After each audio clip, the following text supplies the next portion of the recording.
من نوائے شاعر فرداستم، نغمہ ہم، یہ جو میں اب نغمہ گا رہا ہوں یا جو میں جو پیش کر رہا ہوں، اب میں امید کرتا ہوں کہ وہ چیزیں مجھے ریپیٹ بھی نہیں کرنی پڑیں گی، آپ نغمے کا مطلب سمجھ جائیں گے. یعنی سنگر کے پاس ایک کلام ہوتا ہے جس کو وہ سنگ کرتا ہے نا، اسے وہ نغمہ کہتا ہے. تو علامہ صاحب کی آئیڈیالوجی کو آپ نے نغمہ ہی سمجھنا. نغمہ ہم زخمہ بے پرداستم،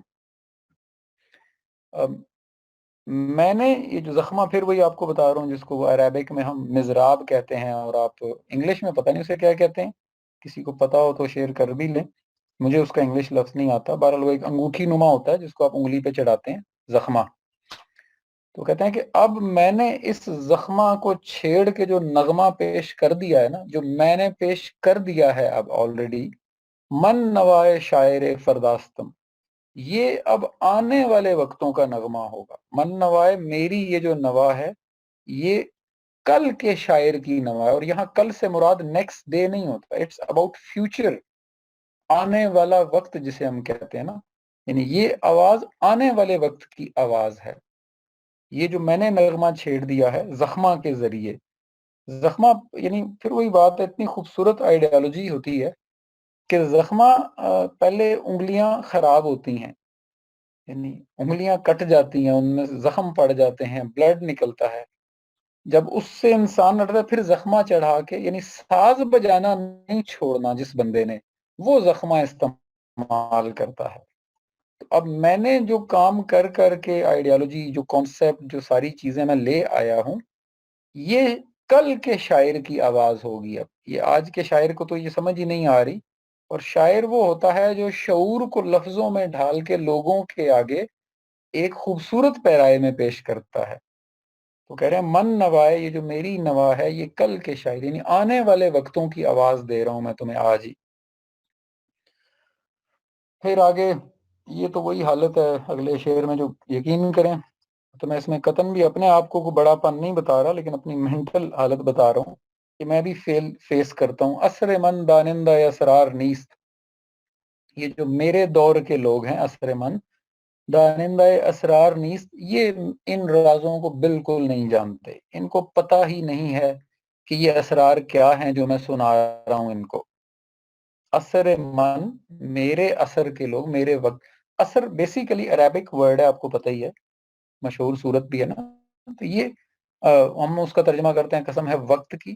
وقت اتنا خوبصورت، مطلب ہم تو ایک بندے سے پوچھتے ہیں نا کہ بھائی کیا وقت ہوا ہے، کس وقت آؤ گے، کس وقت جاؤ گے، کل کس وقت کیا ہونا ہے. تو وقت بہت سارے عجیب و غریب معنوں میں استعمال ہو رہا ہوتا ہے. اصل لفظ زمانہ جو یعنی خوبصورتی سے ایکسپلین کرتا ہے اثر کو. تو اثر من دانندہ اسرار نیست، میرے زمانے کے لوگ ان اسرار کو نہیں جانتے، وہ یہ کہہ رہے ہیں. آگے اس کی مثال بڑی خوبصورت ہے، وہ کہتے ہیں یوسف من بہر این بازار نیست. یہ جو میرا یوسف ہے نا، یعنی یہ لفظی مطلب پہلے میں لفظی بتاتا ہوں جو کہ بالکل مزیدار نہیں ہے. یوسف من، میرا یوسف، بہر این بازار نیست، اس بازار کے لائق نہیں ہے. یہ ہے لفظی مطلب، لیکن اس کی فلسفی یہ کہہ رہی ہے کہ جو میرا یوسف ہے اس کے لائق یہ بازار نہیں ہے. یعنی یہ بازار اس لائق نہیں ہے کہ یہاں پہ دیکھیں یوسف کی تعریف، پھر وہی بات ہے، علامہ صاحب کی تعریف پہ گرپ بڑی کمال ہوتی ہے. یعنی یوسف کی ہسٹری آپ سب کو پتہ ہے، اس لیے اس میں تو کوئی بہت زیادہ کہ یوسف وہ بندہ تھا جس نے ایک قحط زدہ ڈیزرٹ کو ایک، کیا کہنا چاہیے، فل اکنامکلی ڈیولپڈ کنٹری میں کنورٹ کر دیا. یہ اس بندے کا پولیٹیکل، سوشل اور فائنینشیل ویژن تھا. تو اس یوسف کو اب علامہ صاحب ایز اے استعارہ لے کر آئے ہیں. یوسف من، میرا یوسف، حالانکہ یوسف ان کا تو نہیں ہے نا. تو اب اس کا مطلب ہے بات یوسف کی نہیں ہو رہی، اب بات یوسف کے ویژن کی ہو رہی. یوسف من، میرا یوسف جو ہے یہ بازار اس کے لائق نہیں ہے، یہ وہ کہہ رہے ہیں. پہلے مصرے میں دیکھیں نا، اثر من دانندہ اسرار نیست، میرے زمانے کے لوگوں کو ان رازوں کا بالکل پتہ نہیں ہے. They don't know about it. بلکہ میں اپنے الفاظ میں کہوں، they don't want to know about it. یہ مجھے خود بھی یہ فیلنگ آتی ہے، لوگ یہ جاننا ہی نہیں چاہتے بھائی، انہیں کوئی انٹرسٹ نہیں رہ گیا ہوا کہ آپ کیا بات کر رہے ہیں.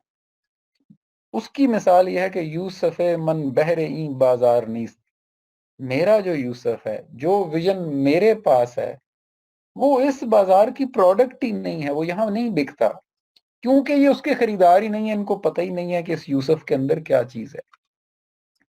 وہ میں ابھی انشاءاللہ آگے چل کے آپ کو جب دوسری جو ہمارا سیشن ہے اس میں جب یوسف کے قصے پہ پہنچیں گے تو وہ بندے کا اصل کمال تو چھپا دیا گیا، بس جی وہ خواب کی تعبیر بتاتے تھے اور پھر جیل چلے گئے، پھر یہ ہوا اور پھر بادشاہ بن گئے، پھر ابا جی کو بلا لیا اور قصہ ختم ہو گیا، بھائیوں نے معافی مانگ لی۔ اس بندے کی وہ جو سوشلسٹ موومنٹ تھی وہ پتہ نہیں کدھر چھپا دی جاتی ہے کہ کہیں ہمارے اندر کوئی موومنٹ نہ سٹارٹ ہو جائے۔ تو وہ جو 3 ویژن ہے نا، ابھی میں اتنی ڈیٹیل میں نہیں جا رہا، بس 3 لفظ یاد رکھیے گا۔ سب سے پہلی تھی فائنینشیل ویژن، دوسرا تھا پولیٹیکل ویژن، تیسرا تھا سوشل ویژن۔ وجہ یہ تھی کہ جو مذہبی ٹھیکیدار تھے انہوں نے اسی طرح سے کنٹرول کر رکھا تھا جیسے آج بھی کر رکھا ہے، جو بزنس مین میں ناجائز ذخیرہ اندوز تھے وہ بھی ایسے ہی قابض تھے جیسے آج میں بھی ہوتا ہے، اور جو بادشاہ تھا وہ ان دونوں کے ہاتھوں مینوپولیٹ ہو رہا ہوتا تھا۔ تو اب اس سارے کو نمٹنے کے لیے آپ کو پولیٹیکل ویژن، فائنینشیل ویژن اور سوشل ویژن کی ایکسٹریم لیول کی ایکسپرٹیز چاہیے ہوتی ہیں، اور یہ وہ ایکسپرٹیز ہیں جو یوسف نے کر کے دکھا دی، خالی آئیڈیالوجی نہیں پیش کی، یہ پریکٹیکلی ڈیلیور کیا۔ تو اب علامہ صاحب یوسف کو کہہ رہے ہیں میرا یوسف، تو اس سے آپ اس فلسفی کی طرف اپنا رجحان بڑھائیں کہ جو یعنی فلسفہ یہ کہہ رہا ہے کہ یوسف کے جو ایٹریبیوٹس تھے نا، ان کی جو تھیوریز میں پیش کر رہا ہوں وہ اس بازار، یہ بازار اس کے لائق نہیں ہے۔ لفظی طور پر تو کہہ رہے ہیں کہ بازار کے لائق نہیں ہے، لیکن فلسفی کے مطابق یہ آئیڈیالوجی اس بازار میں بکنے والی نہیں ہے۔ اس کا مطلب یہ ہوتا ہے کہ یہ اس لائق ہی نہیں ہے کہ ان کو یہ بتائی جائے، یعنی یہ بڑی وہ کیا کہنا چاہیے دکھی انداز میں یہ پیش کیا جاتا ہے۔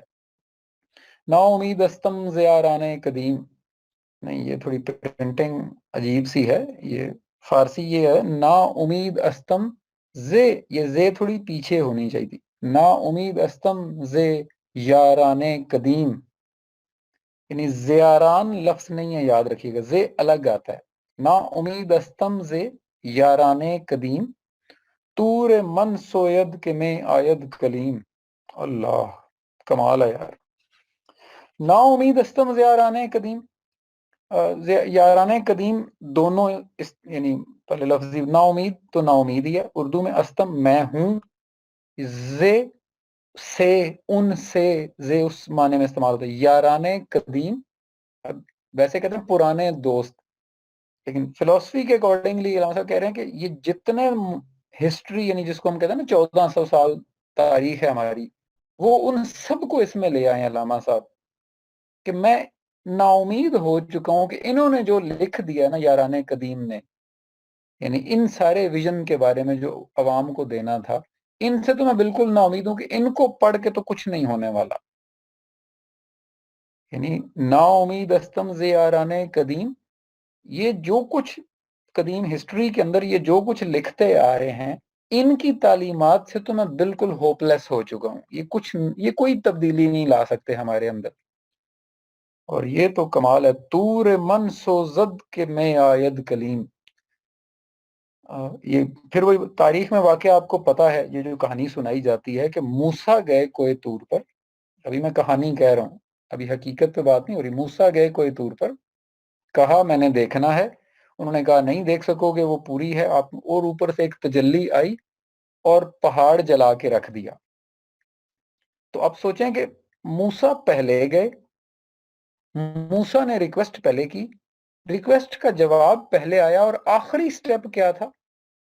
پہاڑ جل جانا۔